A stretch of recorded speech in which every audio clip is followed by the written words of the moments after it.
Et si je vous disais que dans ce chapitre, on avait le premier élément qui allait amener la réhabilitation de Dracul Mihawk. Oui, comme toi, tu vois, eh bien, le personnage de Coppergaban qui a réussi à trancher la main de Sommers et qui a mis fin à son immortalité. Si tu suis un petit peu ce qui se passe sur internet, tu dois te dire que c'est grâce au Haki divin, et je te comprends. Mais si je te prouvais que derrière cette action, Eiichiro Oda allait nous réhabiliter une ancienne légende qu'il avait oublié de développer, je parle bien sûr des lames noires. Aujourd'hui, je vais vous montrer comment Dracul Mihawk pourrait revenir dans l'œuvre directement en effaçant toutes les incohérences qu'on a pu avoir autour de ce personnage qui lui ont valu le statut de fraude.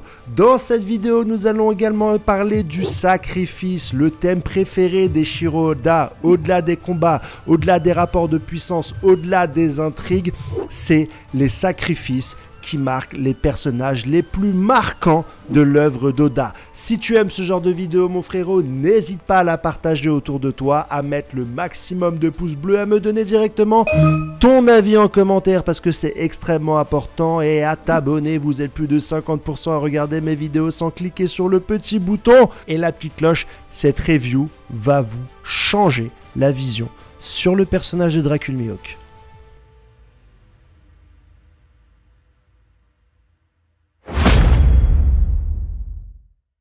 Ce que j'ai adoré dans ce chapitre, bien sûr, c'est le discours de Ronia, parce que c'est un discours qui nous rappelle le sacrifice, et c'est un thème hyper important pour Eiichiro Oda, puisque dans chacun des arcs, on a eu un personnage qui a dû se sacrifier pour protéger les siens, pour protéger une idéologie, ou pour protéger certains choix. Et c'est, pour moi, les actes qui ont le plus d'impact au niveau émotion sur ma vision de l'œuvre. Par exemple, si je prends l'arc d'Alabasta, aujourd'hui, si je dois te citer un seul acte, l'action la plus masterclass de cet arc, je vais forcément te parler du sacrifice de Peel avec la bombe. Ce qu'il a fait pour pouvoir protéger les gens d'Alabasta m'a profondément touché. Il m'a bien plus touché, par exemple, que l'attaque de Luffy finale contre son adversaire Crocodile, ou que tout autre combat dans cet arc. Je parle du combat de Zoro, du combat d'Usopp, du combat de Nami, même du combat de Sanji. Aujourd'hui, si je dois citer une seule scène, je citerai le sacrifice du faucon. C'est quelque chose qui est ancré en moi et qui est fortement développé dans chacun des arcs. On a par exemple le sacrifice de Pedro ou le sacrifice du docteur Iluluk, qui, pour protéger un petit peu Chopper, va émettre de lui dire que les champignons qu'il a mangés vont porter atteinte à sa vie.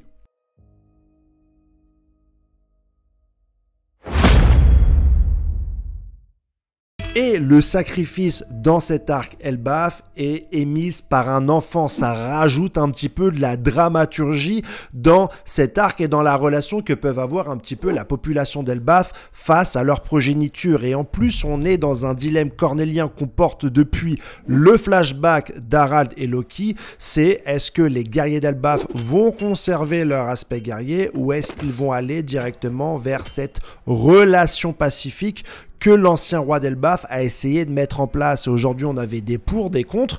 On le voit aujourd'hui dans le dilemme. Jarl, de son côté, ne sait pas dans un premier temps ce qu'il doit choisir. On a Ronia qui va décider d'aller vers la relation pacifique de par son sacrifice. Elle va expliquer que sa petite personne est moins importante finalement que les livres qu'elle a lus, de l'ouverture d'esprit qu'elle a réussi à avoir. Elle ne veut pas priver toutes ses connaissances de l'ensemble de sa population pour conserver sa misérable vie. A l'inverse, on a les guerriers d'Elbaf qui, eux, n'hésiteront pas à brûler les bibliothèques, à brûler les écoles pour pouvoir protéger le sang de leur sang, pour pouvoir protéger leurs enfants. Et Jarl, de l'ancienne génération, à la fin va trancher et va dire « Écoute, je demande aux guerriers d'Elbaf d'aller directement brûler les écoles, c'est ce qu'il demande à Angel, parce qu'on doit conserver la vie de nos enfants. » Et je me pose moi-même cette question, si jamais aujourd'hui j'ai un enfant, est-ce que je vais avoir le courage de sacrifier sa vie pour pouvoir un petit peu perpétuer le devoir de mémoire, les connaissances et tout ce qu'on aura accumulé dans des bouquins. C'est un vrai dilemme que nous pose Eiichiro Oda et c'est pour ça que j'aime One Piece. C'est pas uniquement pour les combats et d'ailleurs j'y connais rien, j'avais même prédit que ce serait pas le Haki des rois qui mettrait fin à l'immortalité des chevaliers divins et là on a vu avec le bras de Summers coupé que ça risque d'être le cas, même si, attendez la prochaine partie, je vais vous prouver le contraire. Ou alors, eh bien, les intrigues. Moi, si je suis tenu à One Piece depuis un certain nombre d'années, c'est parce que je veux savoir ce qu'est le One Piece. Je veux revoir Shanks, je veux avoir des informations sur le siècle oublié, je veux avoir des informations sur les dés, etc. Oda, quelque part, nous tient grâce aux intrigues, mais il arrive ici et là à nous poser des réelles questions qui pourraient avoir un impact directement sur notre vie.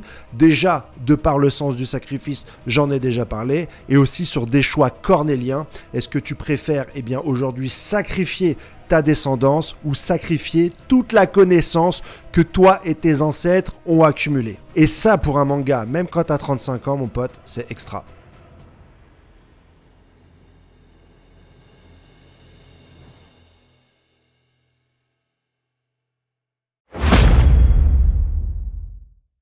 Je ne suis pas de mauvaise foi, mais voici un top 4 qui prouve que le Haki Royal ne sera pas la clé pour combattre l'immortalité des chevaliers divins.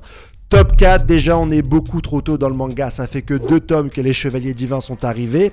Toute leur défense repose sur l'immortalité. Sans ça, eh bien Usopp aurait one-shot Gecko et Nico Robin aurait pété la colonne vertébrale de Summers. Le sel de ces personnages repose sur leur immortalité. On ne peut pas avoir une technique qui puisse les tuer au bout de 2 tomes. Si tu regardes la résolution des combats de Luffy depuis le début de l'œuvre, on doit attendre 5 ou 6 tomes pour avoir l'élément de résolution. Luffy arrive à Alabasta, on attend 5 ou 6 tomes pour comprendre que c'est l'eau qui lui permettra de toucher Crocodile. Luffy arrive sur Skypiea, on doit attendre 5 ou 6 tomes pour savoir que Luffy est l'ennemi naturel d'Enner. On a à peu près la même chose quand Luffy rencontre Rob Lucci, on a 5 ou 6 tomes avant de se rendre compte que Luffy s'est entraîné en off-screen et qu'il a le Gear 2 et le Gear 3 pour pouvoir combattre eh bien, le chef du CP9. Même chose sur Dressrosa, entre le moment donné où Luffy arrive et que celui-ci déclenche le Gear 4, on a encore 4-5 tomes un petit peu pour faire monter la pression. Aujourd'hui, on est beaucoup trop tôt dans l'œuvre, c'est impossible qu'on ait la clé au bout de 2 tomes sur une technique qui pourrait mettre fin à l'immortalité des chevaliers divins. Top 3, Scopper Gaban, c'est un petit peu eh bien, le parallèle de Sanji. Et Sanji, à chaque fois, même s'il apparaît très puissant face aux combattants et face au lieutenant de l'antagoniste d'un arc, il y a toujours un petit détail qui fait qu'il ne pourra pas se battre. Que ça soit une femme ou que ça soit autre chose, Sanji a toujours eh bien, ce côté très cartoonesque dans son combat. Et on va avoir la même chose sur Scopper Gaban qui arrive beaucoup plus puissant que les chevaliers divins, mais forcément il va y avoir une broutille qui fait qu'il ne va pas pouvoir aller au bout.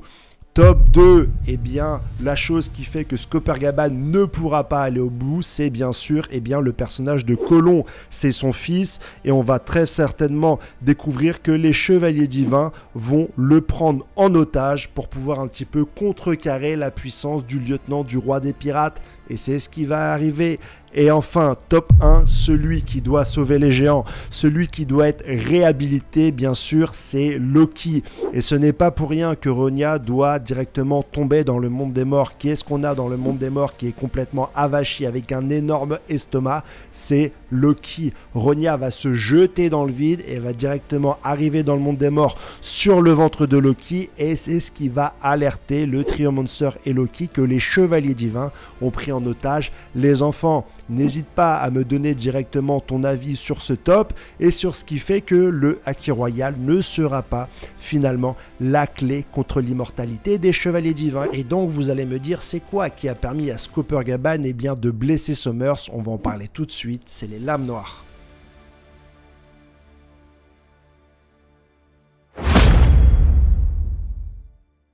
Scopper Gaban a réussi à trancher le bras de Summers et celui-ci nous indique qu'il est incapable de se régénérer. On pourrait croire que cela est dû grâce au Haki Royal. Le Haki Royal recouvrirait la hache de Scopper Gaban et ça lui permettrait de trancher nettement le bras de Skoppergaban tout en l'empêchant de se régénérer. C'est en tout cas la plupart des théories que l'on retrouve sur internet et elles se basent sur une action qui s'est passée pendant l'Arx Head-Head. En effet, le Haki Royal de Joy Boy qui était stocké directement dans le nœud a obligé les membres du Gorosei à retourner à Marijo Esther 5 et a mis Im-sama à genoux. On peut donc en conclure que le Haki Royal serait un petit peu la forme de Haki qui empêcherait les pouvoirs d'Im-sama de se développer et qui donc empêcherait les chevaliers divins de se régénérer.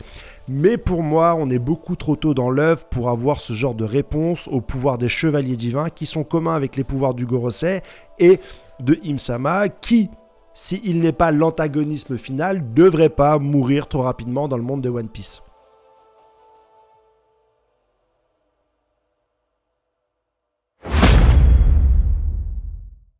Par contre, la deuxième option serait que ce n'est pas le Haki Royal qui a empêché la régénération du bras de Summers, mais la lame de la hache de Skoppergaban. C'est une idée qui m'a été transmise par Laboon sur Twitter. Il m'a dit que c'est peut-être l'épée, l'arme qui empêchait la régénération et non pas le Haki qui recouvre celui-ci. Et je me dis que c'est une excellente idée, surtout pour réintroduire le personnage de Dracul Mihawk.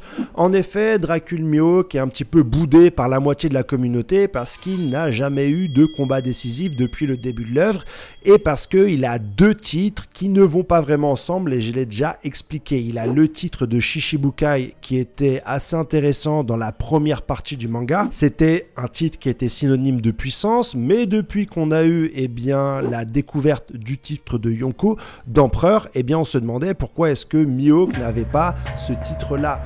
En effet, Mihawk a le titre de sabreur le plus fort du monde. Donc, normalement, il est plus fort que Shanks, il est plus fort que Riley, et il est plus fort que n'importe quel sabreur de l'œuvre. Mais, s'il est le sabreur le plus puissant, alors à quoi lui sert son titre de Shishibukai? Pourquoi est-ce qu'il a besoin de la protection de la marine s'il est plus fort que Shanks le Roux, qui, je vous le rappelle, a arrêté Marineford? L'explication que beaucoup donnent, et je ne la valide pas, c'est que Mihawk souhaite être tranquille.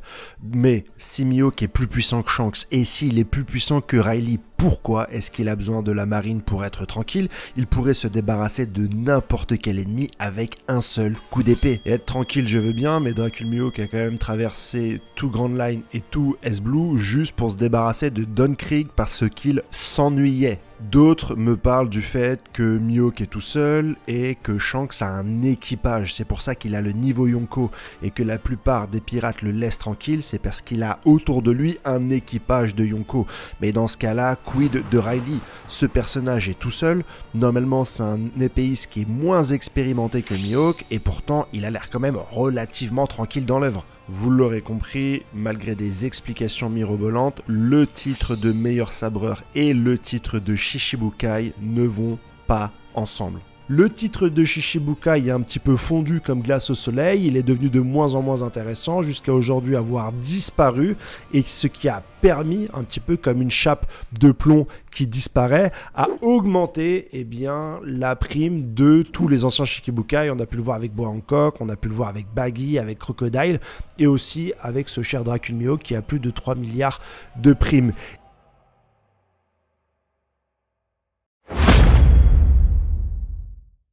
Et il y a un autre aspect de ce personnage qui n'a jamais été développé, c'est bien sûr les lames noires. On l'a appris de la bouche de Roronoa Zoro lorsqu'il a combattu Pika pendant l'arc Dressrosa. Il nous a introduit le phénomène de lames noires, c'est-à-dire des lames qui resteraient noires même après les combats. À la différence des lames qui sont recouvertes d'un haki et qui prennent la couleur noire. Ça serait un excellent moyen de les remettre un petit peu au goût du jour et de les rendre terriblement intéressantes pour la suite de l'histoire. Ça serait cool que ce soit les lames noires qui puissent finalement être une épée qui puisse blesser les chevaliers divins et les membres du Gorosei sans leur permettre de se régénérer. Ça donnerait un avantage stratégique très important pour la Cross Guild qui n'a jamais été introduite jusqu'ici et qui donc serait un petit peu le centre de convoitise de ceux qui souhaitent combattre les chevaliers divins.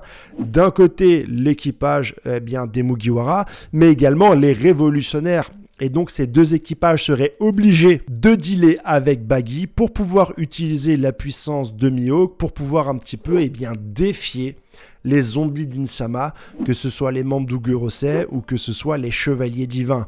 En plus, ça permettrait d'avoir une certaine cohérence autour du personnage de Dracul Mihawk, qui serait terriblement puissant, pour la marine, puisque ceux-ci, enfin ceux qui sont à la tête de cette organisation, sauraient le terrible secret derrière le point faible, non seulement des chevaliers divins d'Ugurosei, mais aussi d'Im-sama, que sont les lames noires. Ça pourrait expliquer pourquoi, aux yeux de la marine, Dracul Mihawk serait plus puissant finalement que Shanks, car Shanks maîtrise bien sûr le Haki Royal, mais il représente une menace moins intéressante que celle de Dracul Mihawk. Si c'est les lames noires qui peuvent blesser les chevaliers divins, le Gorosei et Im-sama, et non pas le Haki Royal, ça permettrait un petit peu de réintroduire le personnage de Dracul Mihawk qui a été oublié depuis le début de l'œuvre et qui aujourd'hui risque d'être un petit peu dans un cul-de-sac scénaristique si on ne trouve pas une excluse,